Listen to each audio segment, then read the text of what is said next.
Hi friends, இன்றைக்கி நம்ம என்ன பண்ண போகிறோம் அப்படின்னா கலஹலா தான் பண்ண போகிறோம்.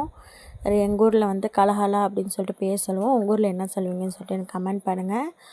இதுக்கு வந்து ஃபஸ்ட்டு வந்து ஒரு மைதாவுக்கு ஒரு தேங்காய் எடுத்துக்கிறேங்க. அதை வந்து நல்லா திக்காக வந்து அரைச்சி எடுத்துக்கிறேங்க. அரைச்சி திக்கான பாலும் 2வது பால் கொஞ்சம் கம்மியாக எடுத்துக்கிறேங்க. அதுக்கப்புறம் வந்து ஒரு கப் சீனியும் ஒரு 3 ஏலக்காய் சேர்த்துக்கிறேங்க. சேர்த்து நல்லா வந்து ஃபைன் பவுடராக வந்து அரைச்சி எடுத்துக்கிறேங்க.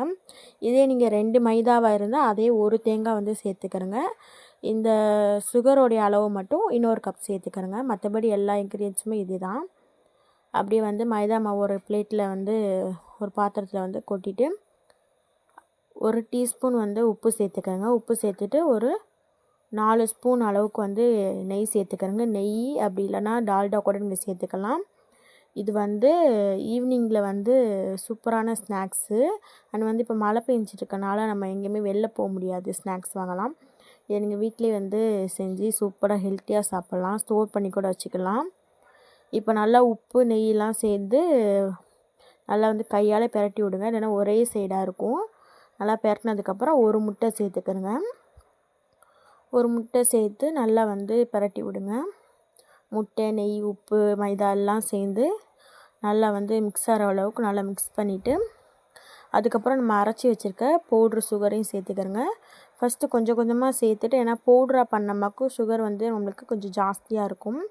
அதனால் நீங்கள் என்ன பண்ணிக்கிறீங்க அப்படின்னா கொஞ்சம் வந்து கொஞ்சம் கொஞ்சமாக சேர்த்து பிரட்டிட்டு அதுக்கப்புறம் நம்ம எடுத்து வச்சுக்கோம்ல தேங்காய் பால், அதையும் வந்து கொஞ்சம் கொஞ்சமாக சேர்த்து நல்லா இது வந்து மெயின் வந்து நம்ம நல்லா அழுத்தம் கொடுத்து பிசைகிறதுல தான் இதோடைய இதுவே இருக்குது. ரொம்ப பிசையாமல் விட்டுட்டோம் அப்படின்னா வெடிப்பாக விட்டு நம்மளுக்கு நல்லாவே வராது. ஸோ அதனால் நீங்கள் என்ன பண்ணிக்கிறீங்க அப்படின்னா நல்லா வந்து நான் பிணையிற மாதிரி நல்லா அழுத்தம் கொடுத்து நல்லா வந்து பிசைஞ்சு எடுத்துக்கிறோங்க. அப்போ தான் நல்லா டேஸ்ட்டும் சூப்பராக இருக்கும். எல்லா சுகர் எல்லாமே சேர்ந்து நல்லா எல்லாம் மிக்ஸ் ஆனால் தான் நல்லாயிருக்கும். இது நல்லா வந்து அழுத்தம் கொடுத்து நல்லா ஒரு பெரிய பாத்திரத்தில் போட்டு இதை மாவு பிசைங்க. அப்போ தான் உங்களுக்கு கைக்கு வந்து ஈஸியாக இருக்கும் பிசைகிறதுக்கு. நீங்கள் வந்து பார்த்துக்கிறங்க, ரொம்ப ஹார்டாக இருந்துச்சு அப்படின்னா இன்னும் கொஞ்சம் அந்த நம்ம எடுத்து வச்சுக்கோம்லையே தேங்காய் பால், அதை சேர்த்துக்கிறேங்க. பார்த்திங்கன்னா கொஞ்சம் நேரம் ஊற வச்சுட்டு திருப்படி எடுத்து என்ன பண்ணணும் அப்படின்னா நல்லா இந்த மாதிரி ஒரு பிளேட்டில் வந்து போட்டு நல்லா இழுத்து இழுத்து பிசையணும். இது ரொம்ப நேரம் ஊறணும் அப்படிங்கிற ஒரு அவசியமே இருக்காது. இப்போ நல்லா சப்பாத்தி மாவை விட கொஞ்சம் ஜாஸ்தியாக எடுத்துகிட்டு நம்ம சப்பாத்தி எப்படி திரட்டுவோமோ அந்த மாதிரி நீங்கள் திரட்டி எடுத்துக்கிறங்க. ரொம்ப வந்து மெல்லிசாக எடுத்துடாமல் கொஞ்சம் தின்னாக எடுத்துக்கிறங்க. இந்த மாதிரி நல்லா வளர்த்துட்டு அதை என்ன பண்ணிக்கிறணும் அப்படின்னா கத்தியை வச்சு நான் எப்படி கீரைன்னு பார்த்துக்கிறேங்க. இதே மாதிரி நீங்கள் வந்து கீரி தனியாக ஒரு பாத்திரத்தில் வந்து எடுத்துக்கிறங்க.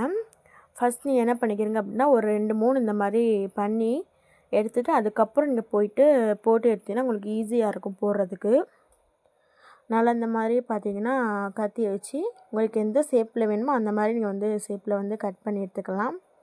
இப்போ இந்த மாதிரி எடுத்துகிட்டு இப்போ ஒரு பேன் வச்சு அதில் வந்து கொஞ்சம் எண்ணெய் ஊற்றி ஃபஸ்ட்டு ஒன்று போட்டு பாருங்கள். நல்லா ஹீட் ஆகிடுச்சு அப்படின்னா இது நல்லா வந்து கொஞ்சம் இந்த மாதிரி நீட்டாக வந்து ஒன்று ஒன்றா எடுத்து போடணும்னு தேவை இருக்காது. நீங்கள் அப்படியே எடுத்து போட்டுருங்க. அதுவாகவே ஆட்டோமேட்டிக்காக என்ன ஆயிரும் அப்படின்னா ஒட்டினாலும் எண்ணெயில் போட்டோன்னா நம்மளுக்கு தனித்தனியாக வந்துடும்.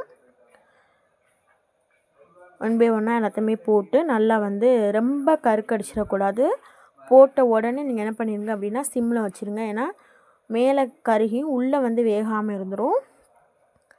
இந்த அளவுக்கு இதிலே எடுத்துருங்க. அப்போ தான் வந்து நீங்கள் எடுத்து வந்ததுக்கப்புறம் இந்த அளவுக்கு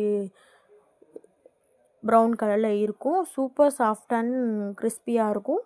இதை நீங்கள் 1 டைம் ட்ரை பண்ணி பாருங்கள். இது வந்து நல்லா டீ டைமில் வச்சு ஸ்நாக்ஸாக சாப்பிட்றது சூப்பராக இருக்கும். இந்த வீடியோ பிடிச்சதுனா லைக் பண்ணுங்கள். தேங்க்ஸ் ஃபார் வாட்சிங்.